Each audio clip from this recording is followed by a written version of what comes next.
These are the exam answers for Melham's Math 222 at CSM, test number 1, which was Friday, September the 4th. So I'll be going over those answers right now. So I'll be sharing the screen for that.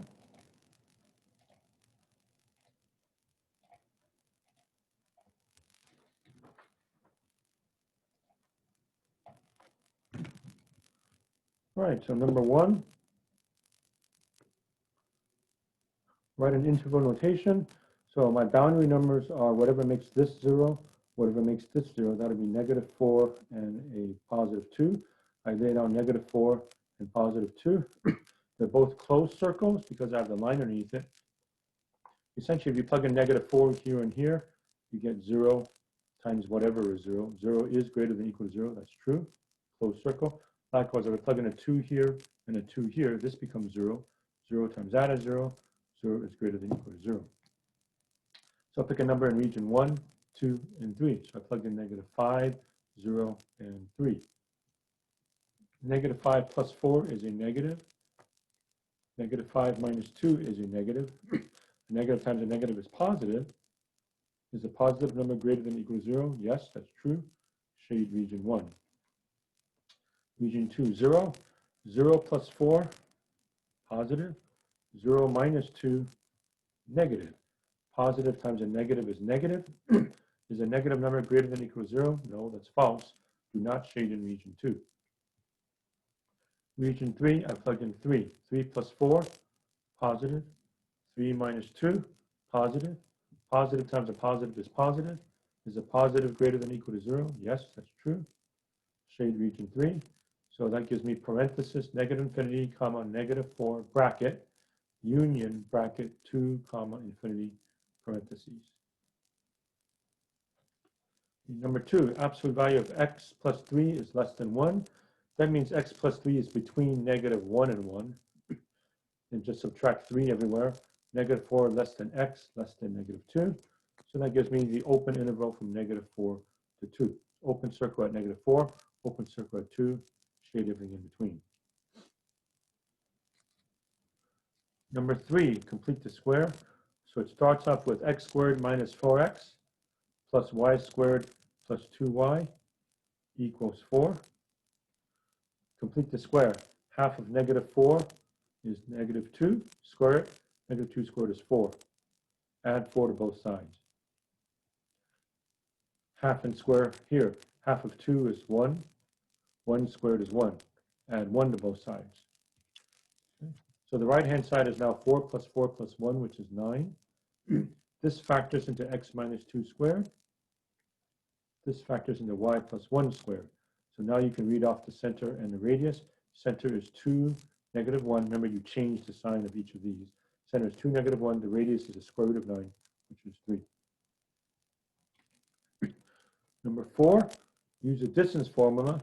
So the distance from P to Q, square root of -1 minus a -3 squared, plus 4 minus a -4 squared.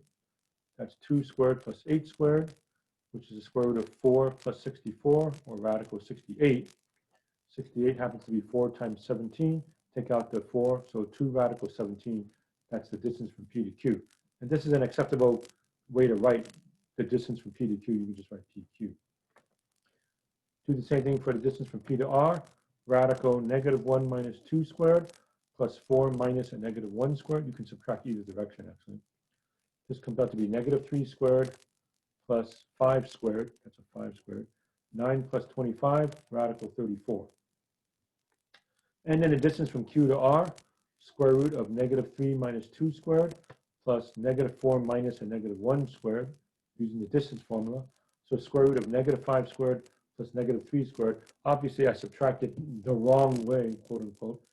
I should have subtracted the other way to get positive. But as you can see, whether I have a -5 or a +5, when you square it, it's still 25, so it doesn't matter. Likewise, whether this were a 3 or -3, you still get the same thing. So 25 plus 9 is also radical 34. And show that you have a right triangle. Well, that means something squared plus something squared equals something squared. So PR squared plus QR squared is radical 34 squared plus radical 34 squared. That's 34 plus 34, which is 68. And that comes out to be PQ squared, radical 68. squared. So we do have a right triangle, what we're saying there. Okay, 5, y equals absolute value of x minus 2. If I plug in 0 for x, I get negative 2. Okay, ignore that, I messed up. If y is 0, put a 0 there, add 2 to both sides. So 2 equals absolute value of x. That means x can be plus or minus 2. So my intercepts are 0, negative 2, and plus or minus 2, 0. Then it asks to test for symmetry. If I replace x with negative x, it looks like this. Y equals absolute value of negative x, which is the same as absolute value of x. So that means I have y-axis symmetry. If I replace y with negative y, the equation looks like this. That's not equivalent to the original. So I do not have x-axis symmetry. If I replace both x with negative x and y with negative y, so put a negative y there, put a negative x there. Well, we already know that's the same as absolute value of x. But once again, that's not the same as the original. So no origin symmetry. Number 6, you're told that the area is 40. So I'll call it x times y. Area is 40, which is x times y. Divide both sides by x, so y is equal to 40 over x.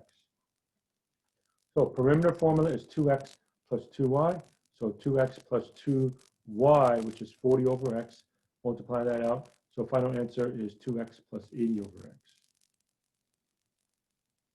7, find f of x plus h minus f of x for this expression. Okay, so f of x plus h means erase that, put parentheses x plus h. Erase this, put parentheses x plus h, and leave the 2 alone. So everything here is f of x plus h. Everything here is just the original f of x. Then it's some algebra. 3 times, if you square x plus h, you get x squared plus 2xh plus h squared, minus 4x minus 4h plus 2. Change all of these signs, minus 3x squared plus 4x minus 2. Distribute to 3, 3x squared plus 6xh plus 3h squared. Leave all the rest alone. And then we got a lot of cancellations. 3x squared minus 3x squared cancels. Negative 4x and a positive 4x cancels. Positive 2, negative 2 cancels. So all I have left is 6xh plus 3h squared minus 4h. 8, you're asked to find a domain. Okay, because we have a square root of something.